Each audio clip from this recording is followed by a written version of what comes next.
हम अपनी लाइफ में कभी ना कभी किसी ना किसी टेम्पररी डिसेबिलिटी को एक्सपीरियंस करते हैं। कभी हमारी बाजू टूट जाती है तो, कभी आंख में प्रॉब्लम आ जाती है तो, कभी भी कोई सर्जरी होती है उसके बाद जो रिकवरी पीरियड रहता है उसमें।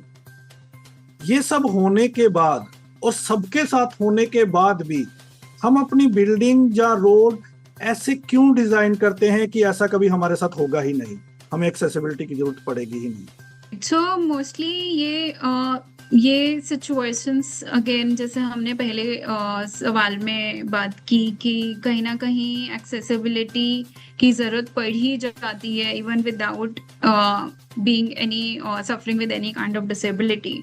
सो आई थिंक ये आपने जो एग्जांपल्स कोट किए ये बहुत ही कॉमन एग्जांपल्स हैं and still we as designers हम लोग इतना अपना फोकस उस जगह पे नहीं रख पाते हैं। मतलब कहीं ना कहीं I am an architect by profession and if I go back to my first और second year of college, I remember कि हम लोगों को क्लाइमेट ओरिएंटेड डिजाइन काफी सिखाया जाता है कि हाँ, सन मूवमेंट इधर से इधर है, सो विंड मूवमेंट इधर से इधर है, तो उसके हिसाब से हमें बिल्डिंग की क्या ओरिएंटेशन रखनी है, किस तरीके से विंडोज होने चाहिए, किस तरीके से एंट्रेंसेस डिजाइन होनी चाहिए।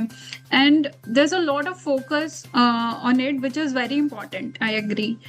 बट देन क्या हम, एंड आई ऑल्सो रिमेम्बर कि जब हम कोई रेजिडेंस डिजाइन करते हैं कॉलेजेस में, तब हमें सिखाया जाता है कि हमें अपने क्लाइंट की जरूरतों को पता करना है। बट जब हम उसी डिजाइन को पब्लिक बिल्डिंग में लेके आते हैं, तो वो जो यूजर की जर्नी है और वो जो अंडरस्टैंडिंग ऑफ यूजर है वो ऑलमोस्ट नेग्लिजिबल और कहीं ना कहीं वो मिस हो जाता है हमसे as designers.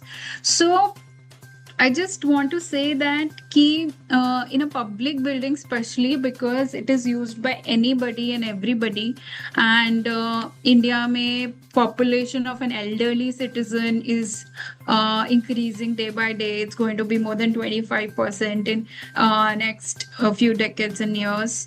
Again, there's going to be a huge amount of different kind of disabilities, and then हमने temporary disability की बात की।